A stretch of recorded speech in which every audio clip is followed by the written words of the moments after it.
da kai a yin ɗaya.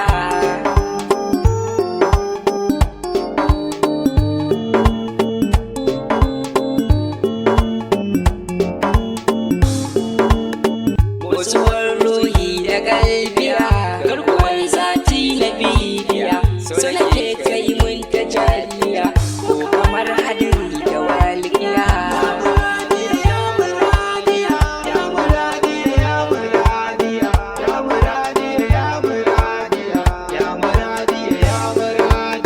San ka annabi ne yake zarya, sai ka laitar da kai ɗaya, ran ilahi ran ibadiya, bani taskar so sirriya.